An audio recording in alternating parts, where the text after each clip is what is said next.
Good evening, guys, and welcome. Always think up, always think up. You know what we do around here. Uh, as you guys know, whoever's been following me, I've been creating abundance. It's been about 2 months, and my life has transformed in almost magical ways. So if you want to know anything about creating abundance, just follow me, find me, always think up. Uh, Email me, thinkupoliways@gmail.com. You can find me on Facebook, Always Think Up, Instagram, Always Think Up, YouTube, Always Think Up. This is what I'm doing, guys. This is what I'm doing. Always Think Up is a good way to get out of the doo-doo. We all go there. We all go there from time to time, and we go in and we come out, we go in and we come out. So, I want you to know that when you're going through some doo-doo, when you're going through some stuff, find me, look at my stuff. There's always going to be some good stuff in here for sure, and you guys make it happen. So thank you for my emails, thank you for my messages. Tonight was an email from a really great guy who just shared his whole entire heart with me. He emailed me tonight, and his email was pretty deep, and it was right on time too. So that's another thing about abundance. Everything comes right on time. It's something that I've been wanting to talk about, and I wanted to discuss with my family. It's something that's hitting right on the moment, right on the week, right on the day, the actual day. So thank you for your email. You have no idea how much we need one another in this healing process, because I needed your email as much as I think you needed my answer. So thank you for your heart, and thank you for your words, and thank you for having enough strength to share this with me. So the email that I got tonight, it was about grieving, guys. It was about grieving and grief and loss.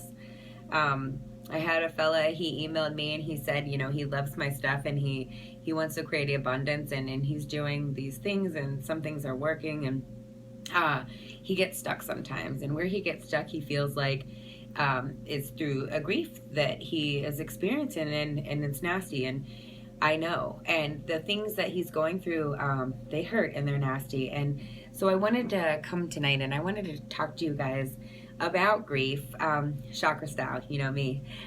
So I'm all about these little tricky chakras. And so I've been reflecting back on the past 10 years, and then maybe the past 2 months, and then maybe the past 2 weeks. And death has rocked my tribe, man. There's so many different ways that it's affected me, or people that I love, and I really am glad for this email. And we really needed to get this out and start sharing. And I like I said, I don't know what to share unless you guys hit me with your knowledge. So thank you. So starting at the root is your tribe. Death rocks the tribe drastically. So you got your mother, you got your father, you got your siblings, you got your cousins, you got your grandma, you got your grandpap, you got your wife, you got your husband, you got, or whatever you have going on. To lose one person in that tribe, that will rock the tribe. And it happens for everybody. There's strength there, though. You can find strength, and you can start to build that tribe back up. You can maybe bring a renewal of your traditions. So do you have old traditions that you might have left to the side? If you do, maybe pick them back up, see how they feel. Toss them around a little bit.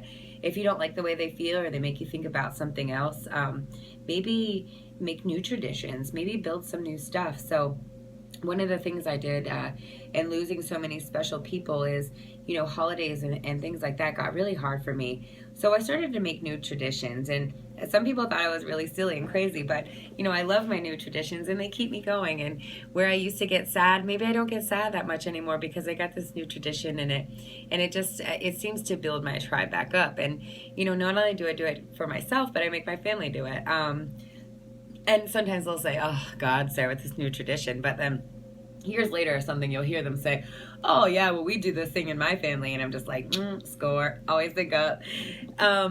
So we're gonna move up. We're gonna move up to the sacral chakra, and this is the partnership area. This is where we process relationships from this area. Death represents change, guys, not an end. So things are ever changing. There's an ebb and flow in life, and things are changing, and thank God they do, because that shakes us up, that changes us, that makes us different.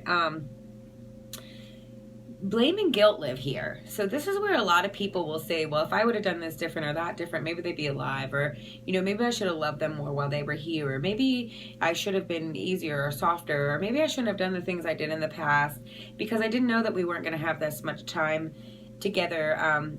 Whatever goes on here, you're missing that partnership. You're missing that relationship. So a strength to bring to this area is redefine that relationship. Give that relationship a deeper meaning. It's my cousin that I'm talking about, and so yeah, right. He's not my cousin right now. Well, he is, but now I think of him more as like a spiritual advisor. So it's crazy. We never used to talk about God or spirituality or anything. And now when I'm getting into these subjects, I feel him around me like, yeah, cuz that's it. Or no, that ain't it. And some might think I'm really silly about that. I let him live through me. So when things go on or whatever, I kind of tap into that and I bring him out. So sometimes I tend to get very serious about life and very, drawn to the books and drawn to the whatever I got to do. And, he always kind of had this like real like free spirit. And so I try to let that come out through me, and that helps to balance me a lot. So then we're going to come up to the solar plexus, and this is the self, and this defines oneself, your core self. So not only do we mourn the person, but we mourn the loss of the role that we played in that relationship. So, I was the cousin. I missed him, and I missed being his cousin. People are losing their mothers, or losing their fathers, or losing their parents, they're losing their husbands and their wives, and it breaks my heart. But that doesn't define you. Mother doesn't define you. Son doesn't define you. You are so much more than that relationship to that person. And so when you're in there and you can see past that, and so maybe you did lose your son, or maybe you did lose your mother, but there's so much more that makes you who you are that you can bring back to yourself and start to remember. And I just want to bring you guys back there. So you're still a sister, you're still a friend, you're still a great kick-ass employee. There's so much more to you than just the relationship to that person that you lost. So then we move up into the heart. Your heart can be blocked off completely by anger or resentment. So I was mad at God. My heart hurt for a long time. How can he take such a good son or a good father, a good husband? I was really mad, but the key to this space is forgiveness. So instead of being mad about taking one of the best guys I know, I had to be thankful that he was the hero that day. For everybody that I love, he saved everyone. So yes, I lost him, but it could have been way worse. I could have lost all of my sisters, my niece's mother, his son, which, I just went on vacation and I really tapped into that forgiveness because, my life would have never been the same had I lost all of those people. So yeah, it does hurt. But, I'm starting to forgive, starting to separate the pain that I feel that was associated for the love for him, and start to have love for the situation and what it could have been and might have been too. That might sound a little tricky, guys, I know, but you can always message me later. I'm trying to buzz through it. So then we come up to the throat, and this is your communication area. So this is where your self-expression is. We compromise our energy by not expressing after the loss. We know our truth, but we expect other people to know when we don't tell them. So, I would be having bad days like, don't you know I'm having a bad day? No, they don't know because I'm not saying. I would cry out of the blue, and don't you know I'm crying because I miss my cousin? No, you're not saying. Being a victim in this area, that's not your truth. That's not true. You're not the victim. Yeah, you went through it and you dealt with it and you're dealing with it. But you know, being too strong isn't the truth either. You're holding on, you're holding in. You know, that was my fault. I was trying to be strong for everybody else, and I didn't even check in with myself. So check in with yourself. See, how are you feeling? Speak your truth. Speak your story. Speak about your relationship. Speak about the transformation of that relationship. Speak your story on whatever it is. Maybe why you might take that death and change in your future. Why you might, you know, whatever. Speak about it. You know, maybe if you're sad, say, hey, listen, on this day I get sad. Hey, can we do something different? Can we, and you know, people, we're all connected, guys. So when somebody comes to you and says something like that, come on, what are you going to do? You're going to do it. You're going to help with them.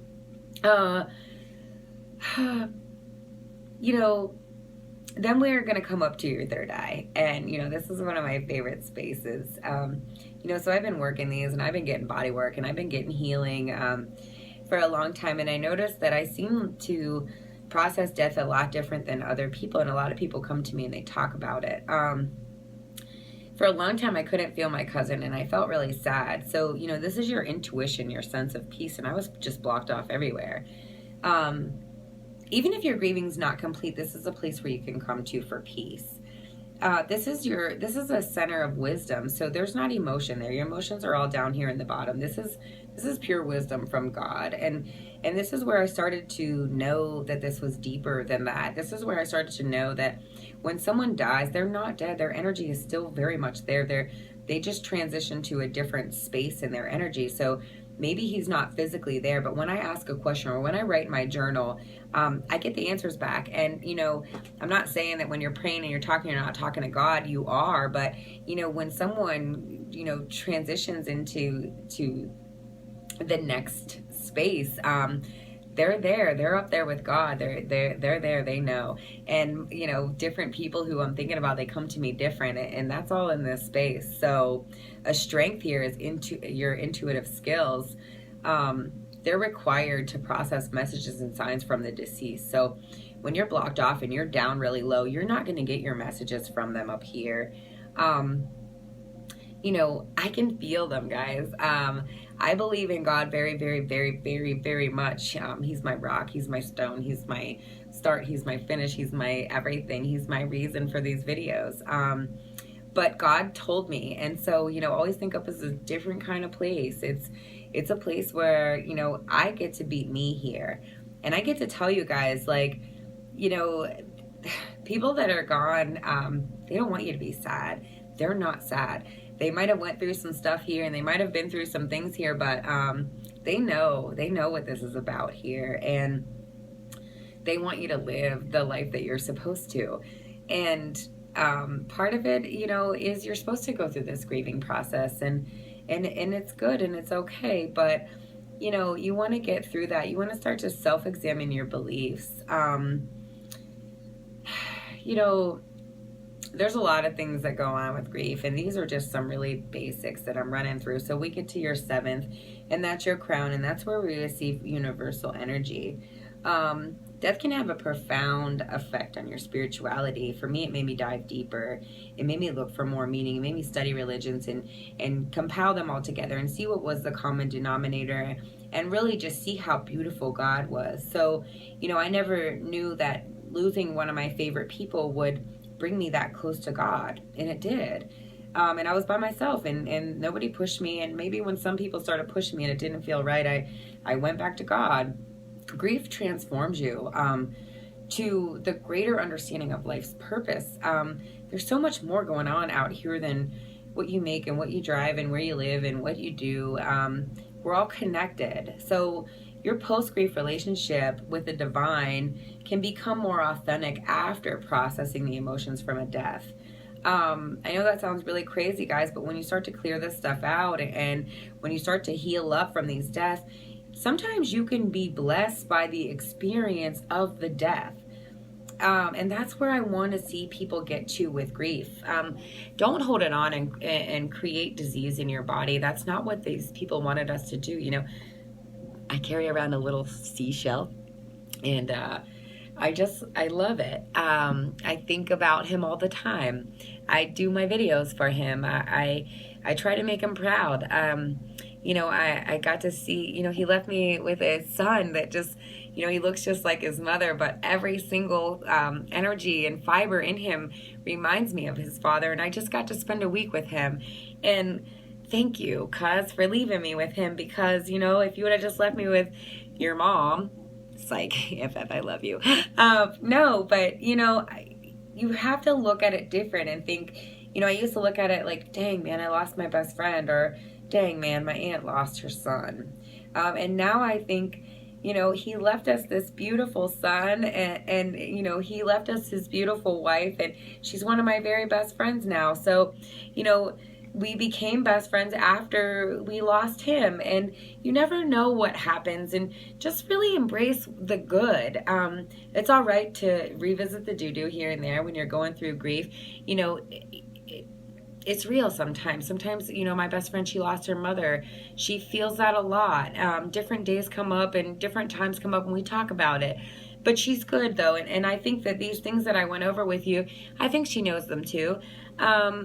Please, guys, talk, get it out. Tell me. You know, we were just talking throat chakra stuff, and this guy gave me a lot of stuff. And I hope for you, guy, that this can help you a little bit. You know, we all go through this sometime or another, or we will. And it's sad and it hurts and it's hard. But just know that there is love out here. You just got to reach out. There are people out here that know. You just got to talk. If nobody else hears you, God knows. And if, you know, if you just want to go on the sly and just start thinking up, just check me out. Well, guys, I'm going to get off here and I'm going to go to bed. Tomorrow's Friday. Creating abundance on a Friday. I love it. Well, I hope everyone can heal up from any grief that they're experiencing. And if they can't, that they can reach out to all the right people and get the help that they need, because nobody needs to be rolling around in grief. And you're better than that. And I want to see everyone be successful and be the creators of their life. You're the creator of your life. So you can roll around in this doo-doo and you can roll around it for the rest of your life. Or you can start to think up from here and think that, hey, maybe I can heal from this. And maybe it is just energetic. And maybe if I just get my energy in line, then I'll start to feel better and I'll start to heal. I wasn't always this happy, guys. There was a time where even just having this simple conversation about this would have just broke me out into tears. And thank you for sharing this with me, and thank you for helping me share this with you so that I could heal. You know, 9 years is a long time, and I lost my cousin today 9 years ago. And I can say that with a smile on my face now, and just know that he's really watching over all of us, and I know he's really proud of me and what I'm doing out here. And so thank you tonight for the email. Thank you for all the love. Good night. One love. Peace out.